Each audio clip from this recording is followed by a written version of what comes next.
नमस्कार दोस्तों, स्वागत है नॉलेज बैंक चैनल में आपका एक बार फिर से। मैं अनिल पांडे अहमदाबाद गुजरात से आप सभी लोगों का तहे दिल से स्वागत करता हूं। दोस्तों आज मैं फिर से एक वीडियो लेकर के आया हूं आप सभी लोगों के लिए। तो मैं बताना चाहूंगा आज का जो हमारा वीडियो है एक LG का 47 इंच का सेट है। आपने इसके पहले एक वीडियो देखा होगा डबल LVDS जिसमें लगता है, उस पर मैंने एक वीडियो बनाया था। और ये आज का वीडियो भी डबल LVDS वाली पैनल पर ही है, पर कुछ अलग है, थोड़ा सा कुछ डिफरेंट है। और क्या है डिफरेंट, क्या प्रॉब्लम है और हम क्या कर सकते हैं, इन सारी चीजों का विश्लेषण आज हम इस वीडियो में करने वाले हैं। दोस्तों मैं बताना चाहूंगा हमारे पास जो सेट है LG का है 47SL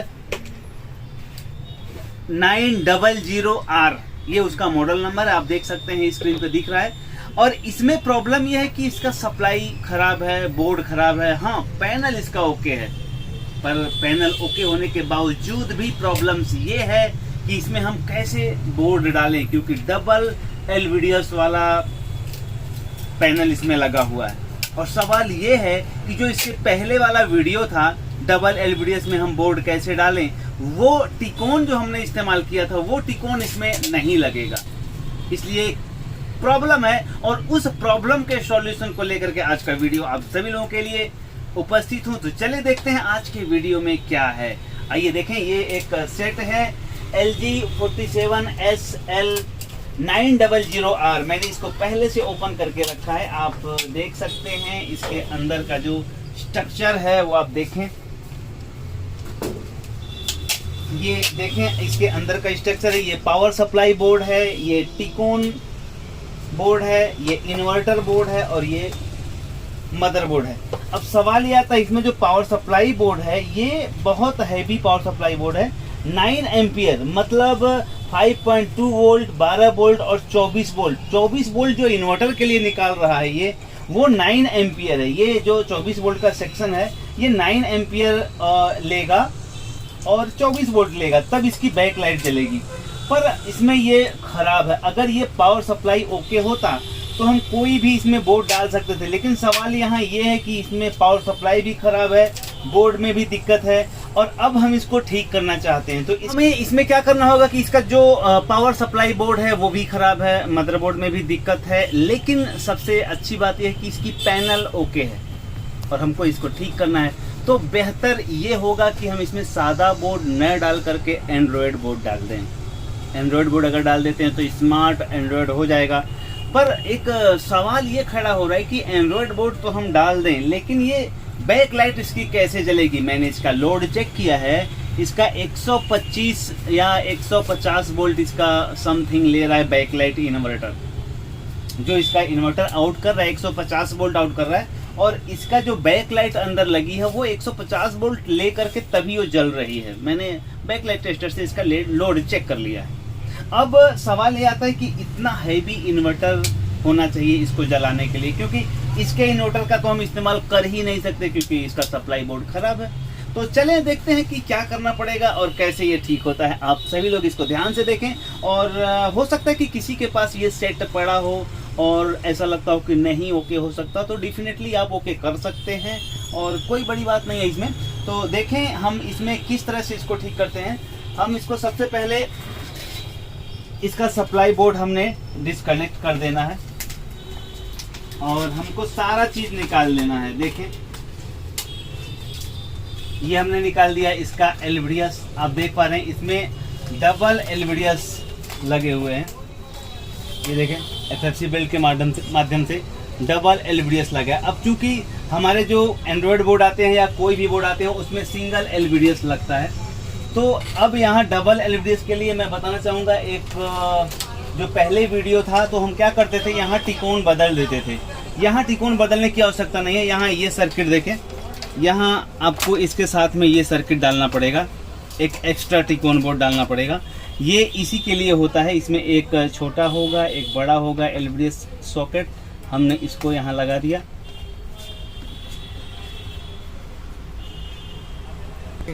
और ये दूसरा वाला भी हम यहाँ लगा देंगे। देखिए आप इस सेट में ये टिकोन बदलने की आवश्यकता नहीं है, यही टिकोन लगेगा। अगर हमने पहले जो वीडियो बनाया था मैं बताना चाहूँगा उसमें था कि हम ये टिकोन लगा देते थे, मतलब इसकी जगह पे ये टिकोन लग जाता था और यहाँ हम कोई भी बोर्ड बिठा सकते थे, लेकिन इसमें ये नहीं चलेगा क्योंकि इसके पैनल का नंबर देखें LG47 0WUL LC47 0WUL इसका पैनल का नंबर है। इस पैनल पे हम टिकोन नहीं बदल सकते हैं, तो यहाँ ये टिकोन इंस्टॉल करना पड़ेगा। देखिए आप, ये टिकोन इंस्टॉल करना पड़ेगा एक एक्स्ट्रा, और फिर इसके बाद अब हम यहाँ कोई भी बोर्ड लगा सकते हैं। अब सवाल ये है कि ये सप्लाई भी ख़राब है, सप्लाई भी निकाल देते हैं। चलिए सप्लाई भी निकाल दिए। ये बहुत हैवी सप्लाई है, 9 एम्पियर के लिए इसका इस्तेमाल किया गया है। अब सवाल ये आता है ये इन्वर्टर भी निकाल देना है। हमने खोल के रखा है, निकालना आसान होगा। देखें ये इन्वर्टर निकाला हमने। अब हमको खाली इस पैनल का इस्तेमाल करना है, बैकलाइट का इस्तेमाल करना है, और उसके बाद हमको एंड्रॉयड बोर्ड बिठा देना है। ये देखिए एंड्रॉयड बोर्ड, और हमारे पास एक सप्लाई बोर्ड भी है, और टिकोन मैंने इन्वर्टर पहले से मैंने लगा के रखा है। देखें ये हमने ये सप्लाई बोर्ड यहाँ लगा दिया, और सप्लाई ये वीडियोकॉन वाली सप्लाई है जो वीडियोकॉन में आती है 5 एम्पियर के आसपास। और यहाँ से हमने इस जो इन्वर्टर है इसको वोल्टेज दे दिया। इन्वर्टर यहाँ गोल्ड 99E है, इसका जो नंबर है गोल्ड 99E। यही एक इकलौता इन्वर्टर है जो इसकी बैकलाइट को जलाने का सामर्थ्य रखता है। हमने इस कनेक्टर को यहाँ लगा दिया, और हमने इस कनेक्टर को यहाँ लगा दिया। ध्यान रखिएगा ये कनेक्शन आपको मिलाना पड़ेगा। क्यों? क्योंकि इसमें 3 सप्लाई है, बाकी सारे ग्राउंड है। यहाँ भी 3 सप्लाई है और बाकी ग्राउंड है। तो ये कनेक्शन लगाते समय आपको सप्लाई और ग्राउंड के मैचिंग को कराना होगा अच्छी तरह से। और हमने इस इन्वर्टर को भी यहाँ सेट कर लिया। आप देखें, ध्यान दें, इसको थोड़ा सा फिक्स करते रहें, क्योंकि जब आप इस सेट को उठाएंगे तो ये गिरने का चांस ना रहे इसका, इसलिए थोड़ा सा फिक्स कर लेने की आवश्यकता है। देखिए ये मैंने यहाँ इसको फिक्स कर दिया है, एक इन्वर्टर जो कि बैकलाइट को जलाएगा। ये सप्लाई बोर्ड है, सप्लाई बोर्ड को हमने 24 वोल्ट, इस इन्वर्टर का जो इनपुट वोल्टेज है 24 है, और आउटपुट वोल्टेज है 125 से 150 के आसपास। अब हम इसको लगा देंगे इसके बैकलाइट को ऑन करने के लिए, और इसको करंट हमने 24 वोल्ट दे दिया इससे, और साथ में BL ऑन सिग्नल भी हमने यहाँ से दे रखा है। हालांकि BL ऑन सिग्नल हमको मदरबोर्ड से देना है, अभी फ़िलहाल यहाँ से हमने दे रखा है। अब देखें ये एंड्रॉयड बोर्ड है, और एंड्रॉयड बोर्ड के लिए यहाँ हमने बीच में ये लगा दिया एक दूसरा टिकोन बोर्ड, और इसको हमने कनेक्ट कर दिया हमारे एंड्रॉयड बोर्ड के साथ। ये देखें, अब ये एक एंड्रॉयड बोर्ड हो गया, ये टिकोन बोर्ड हो गया। डबल LVDS का जो कनेक्शन है वो इसमें आएगा, और यहाँ से फिर सिंगल हो जाएगा। और अब हम इसके बाद देखेंगे क्या हमारा सेट इतना करने के बाद ऑन हो जा रहा है या कुछ प्रॉब्लम है। हाँ, यहाँ इसको हमको 12 वोल्ट देना पड़ेगा, तो ध्यान रखें। ये देखिए मैंने 12 वोल्ट यहाँ निकाल रखा है इस सप्लाई बोर्ड से, और 12 वोल्ट को हम यहाँ पे शोल्डर मार देंगे। यहाँ पे आप देखेंगे यहाँ पे 12 वोल्ट का एक सॉकेट भी दिया है, आप यहाँ से भी लगा सकते हैं। अब ये देख लिए हमने इसको 12 वोल्ट दे दिया पावर सप्लाई से, इस पावर सप्लाई से इन्वर्टर को दे दिया हमने 24 वोल्ट। बैक लाइट के कनेक्शन हमने इसमें लगा दिए। ये डबल LVDS को सिंगल करने के लिए हमने ये टिकोन लगाया। ये LVDS के सिग्नल को मॉडिफाई करके इसके अकॉर्डिंग भेजेगा आगे। अब दोस्तों यहाँ देखें, ये मैंने एंड्रॉयड बोर्ड लगा दिया। एंड्रॉयड बोर्ड का जो LVDS सिग्नल है इस टिकोन में जा रहा है, और ये टिकोन से 2 वायर जा रहे हैं इसके ओरिजिनल टिकोन में। तो ये LVDS का कम्युनिकेशन हो गया। ये देखें मैंने 12 वोल्ट इसी पावर सप्लाई से ले लिया है। ये जो पावर सप्लाई है इसी से मैंने 12 वोल्ट ले लिया है, और इस मदरबोर्ड को दे दिया है। ये की है, ये वाईफाई का एंटीना है। ये जो इन्वर्टर है, ये इन्वर्टर को 24 वोल्ट मैंने इसको यहाँ से दे दिया, और इसका AD जो BL ऑन है, अभी फ़िलहाल BL ऑन भी मैंने यहीं से दिया है। उस BL ऑन को हमको कार्ड से कनेक्ट करना है, लेकिन अभी BL ऑन हमने यहाँ से डायरेक्ट दिया है। अब देखते हैं रिजल्ट क्या है, क्या हमारा ऑपरेशन सक्सेस रहा, रिजल्ट क्या आता है अब हम देखते हैं। तो चलें हम शुरू करते हैं इस सेट को और रिजल्ट दिखाने का प्रयास करूँगा मैं आप लोगों को। ये देखें यहाँ इंडिकेटर आ गया। अब इसको हमको ऑन करना पड़ेगा, ऑन करते हैं हमको, इसको देखें ऑन हो गया और ग्रीन हो गया। अब ग्रीन होने के बाद रिजल्ट क्या है उस पर फोकस करते हैं। ये देखिए दोस्तों स्मार्ट, अब ये टीवी जो बेकार पड़ा था, जिसका कोई रास्ता नहीं था, अब ये स्मार्ट हो गया है, एंड्रॉयड हो गया है। देखें आपके सामने ये इसका एंड्रॉयड का सिंबल है और स्टार्ट हो रहा है ये आपके सामने। तो इस तरह से कभी भी ऐसा सिचुएशन हो कि कोई टीवी नहीं हो रही है, उसका पैनल ओके होना चाहिए। अगर कोई भी टीवी है, देखें रिजल्ट एकदम ब्यूटीफुल रिजल्ट आपके सामने आ गया। जो टीवी लगभग 10 साल पुराना था वो अभी आउट ऑफ डेट हो चुका है।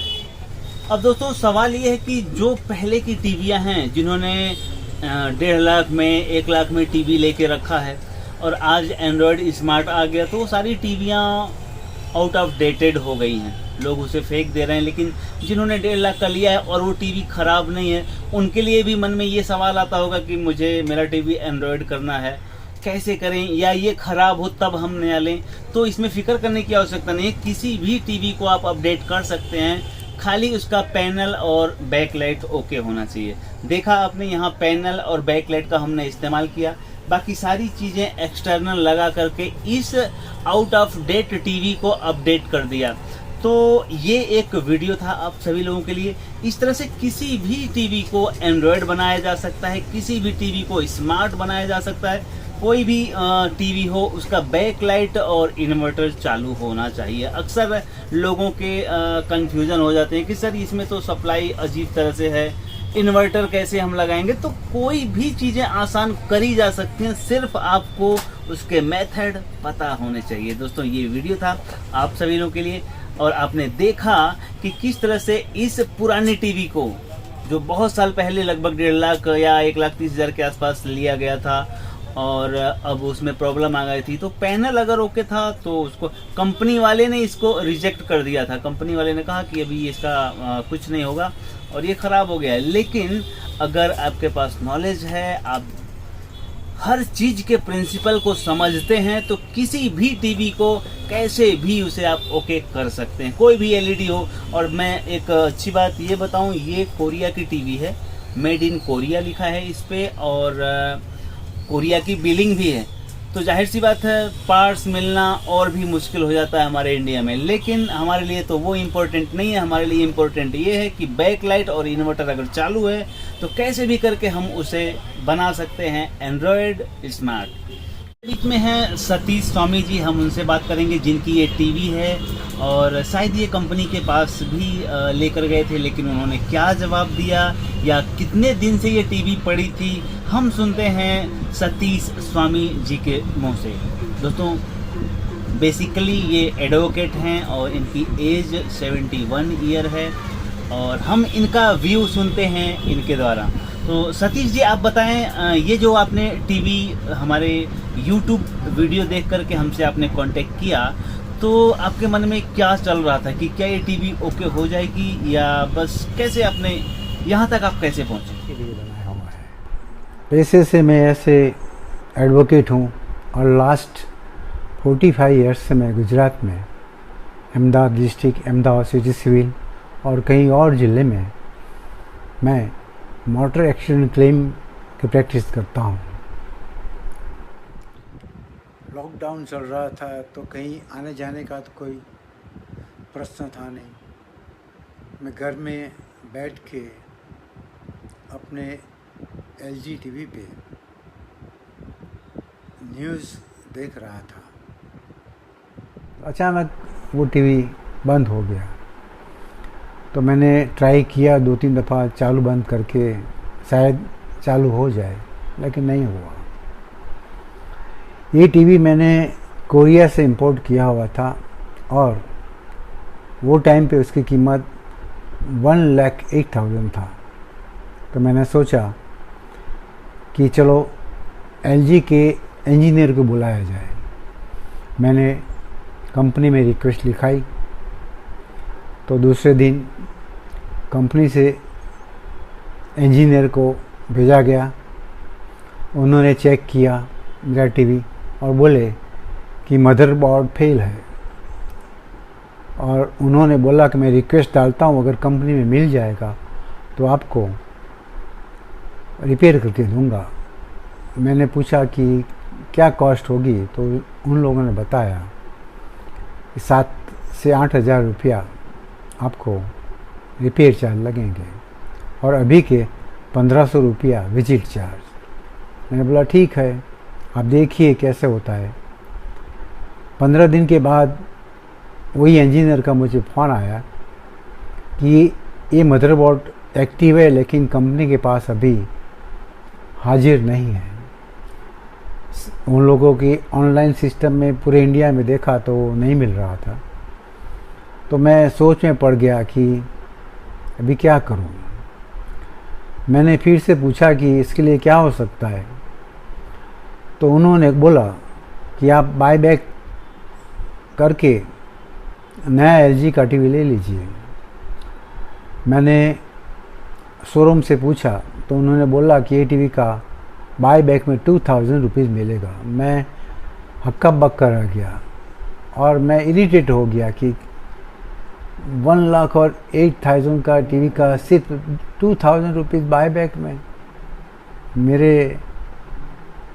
मैं बहुत उलझन में पड़ गया। फिर मैंने सोचा कि चलो कुछ और किया जाए। अहमदाबाद बड़ा शहर है। मैंने यूट्यूब पे सर्च किया कि कौन कौन ऐसे लेड टीवी रिपेयर करते हैं। तो सर्च करते मुझे लेड नॉलेज करके एक चैनल मिली। तो मैंने 1-2 वीडियो देखे, तो मेरा नसीब था कि वो खुद एलईडी रिपेयर का ही काम करते थे और वो अहमदाबाद में थे। मैंने उससे संपर्क किया तो उन्होंने बोला कि मैं कर सकता हूँ। फिर मैंने बोला शायद वो करे ना करे, इसलिए मैंने उनका चैनल पे गया। मैंने ऐसा देखा कि वो अबाउट में क्या लिखा है, तो उन्होंने देखा कि वो काफ़ी 20 ईयर्स से एक्सपीरियंस थे। लेड टीवी का वो ट्रेनिंग भी क्लास चलाते हैं और बहुत से वीडियो भी उन्होंने लोगों के लिए बनाया है। और उन्होंने हार्ली के ऊपर, हार्ली के नाम से ऑथर के हिसाब से एक टेक्निकल बुक भी लिखी है। तो मुझे भरोसा होगा कि वो मेरा टीवी ज़रूर रिपेयर करेंगे। मैंने उनसे कहा कि मुझे अभी जब ये टीवी बिल्कुल बेकार ही हो गया है, मदरबोर्ड ही खलास है, तो आप एक ऐसा कीजिए, मुझे ये टीवी को एंड्रॉयड सिस्टम में बना के दीजिए। उन्होंने बोला कि शायद खर्च ज़्यादा आएगा। मैंने बोला कोई बात नहीं, आप जो भी करें वो ठीक होएगा, आप कर दीजिए। उन्होंने काफ़ी मशम्मत की होगी, क्योंकि बहुत टाइम के बाद भी उनको कहीं पार्ट्स नहीं मिल रहे थे। फिर जाके उन्होंने क्या जुगाड़ बिठाया वो तो मुझे पता नहीं है, क्योंकि मैं तो टेक्निकल आदमी हूँ नहीं। फिर मैंने देखा, एक दिन उनका फ़ोन आया कि आप आ जाइए, देख लीजिए, ट्रायल देखिए आप। मैं उनकी दुकान पे कल परसों ही गया। मैंने देखा तो उन्होंने अलग अलग पुर्जे खोल के बिल्कुल लगाए हुए थे। उन्हें टेक्निकल भाषा में बहुत कुछ भी समझा है, लेकिन मेरी समझ में तो इतना नहीं आएगा। वो तो खुद ही बताएंगे उन्हें क्या जुगाड़ बना के ये रिपेयर किया है। लेकिन मैंने टेस्ट किया तो बिल्कुल एंड्रॉयड सिस्टम चल रहा था, जैसे बिल्कुल नया हो। तो मैं इसके लिए मिस्टर पांडे जी का धन्यवाद करता हूँ, और एक ऐसे काम में मुझे सहकार दिया है जो शायद मुझे बहुत बड़ा नुकसान होता। क्योंकि एक दफ़ा तो मेरे सर ने, जो लंदन में स्थित है, उन्होंने कहा कि पापा उसे फेंक दीजिए और सोनी का 65 इंच का नया टीवी ले लीजिए, करीब 1 लाख रुपए में आता है। पंड्या जी, आपने तो मेरा 1,00,000 रुपया बचा दिया, मेरा काम कर दिया। मैं आपको धन्यवाद करता हूँ। Thank you. ये थे हमारे सतीश जी जिनका ये टीवी था। और थैंक यू दोस्तों, वीडियो देखने के लिए बहुत बहुत स्वागत आप लोगों का। और दोस्तों मैं बताना चाहूँगा, अगर आप हमारे साथ जुड़ना चाहते हैं, ट्रेनिंग लेना चाहते हैं, तो हमारा ऑनलाइन रजिस्ट्रेशन शुरू हो गया है। आप ऑनलाइन रजिस्ट्रेशन करके आप हमारे डेमो क्लास में आ सकते हैं। डेमो क्लास में आने के लिए और ऑनलाइन रजिस्ट्रेशन करने के लिए कोई चार्जेस नहीं है। Thank you very much. आभार, स्वागत।